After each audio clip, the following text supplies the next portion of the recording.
Ndinoisa kudenga mtsodzi pamatama ose ndicheuka. Mastreets social media mandinoswera ndichitenderera ndichiona kuti zvinhu zviri kufamba sei. Handiti dhuma nemukomana wechidiki ari kupisa iye anonzi Hemen. Handiti Hemen ndasangana naye nhasi.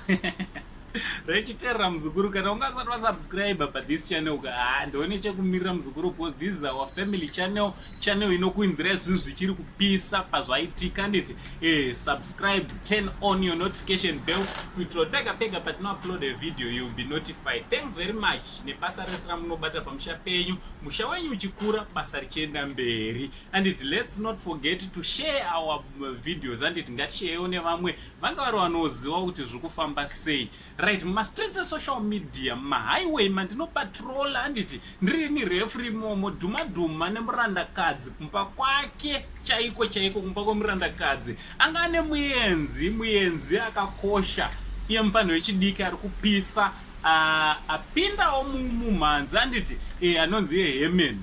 Now Hemen uyu tiri kumunzwa mupanhu ari kurira nekanziyo kake kane kavidhio kari kunaka. Handiti kana ungasati wakaona endai munotsvaga vidhio iyoyo munokaona karipo pano paplatform yeYouTube, even mumafacebook kari kungoridzwa. So mupana uyu wechidiki, munin'ina wechidiki uyu, asi kwete wangu, munin'ina wenyu muzukuru wangu. Handiti maititi vakabva vataurawo vakati ndiri kumutsvaga mukomana uyu, ndiri kuda kumuona, ndikamuona ndiri kubva ndamutambidzawo kachipo kangu kandiinako.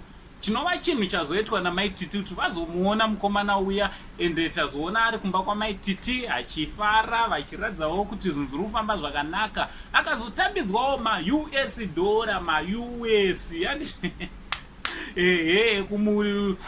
Kusapota mufanhu wechidiki. Handiti kuti amwewo drinki, chinova chinhu chakadi, chinhu chakanaka kuti vakapinda muindustry kare vanga vari vanosapotawo vechidiki. Handiti chinhu chakanaka ichocho vazukuru. Tine vamwe vanhu vane mweya yakaipa, mhepo chaidzo, mweya yasatani yekuti zoni kana iye achiita chinhu, kana kuti iye abudirira pamusoro, haadi kuti vamwe vanhu vabudirire, haadi, anenge achida kungoti arire ari ega. But zvaitwa nemurandakadzi tinozvitenda, tinozvikudza kuti zvona ari kusapotawo young talent. But murandakadzi ane kakudhisa kaazoita vaada kudhisa hake zvikanza kwete sevamwe vaya. Rega ndise nyaya iyoyo because iri sensitive mbichana. Handiti but tinongoda kungotenda vazukuru. Ndichida kuti kudii, let's support vafanhu vechidiki, ngatisapote vana vechidiki vari kuda kupinda muindustry, vanhu vechidiki vari kuda kungewo vari vanoratidzira zvavanogona kudzimba dzedu. Let's support our kids. Ukaona kamwana kanoimbawo, musapotewo mwana wako. Handiti kuti ungoti vanhu vevamwe ndo vega vanenge vakuzongorira mumatv umu, wako iwo uchitoziva kuti wangu mwana anotorira, anotoimba. Let's support young talents. Handiti whatever zvavanoita. naUncle Said, the only Zimbabwean uncle.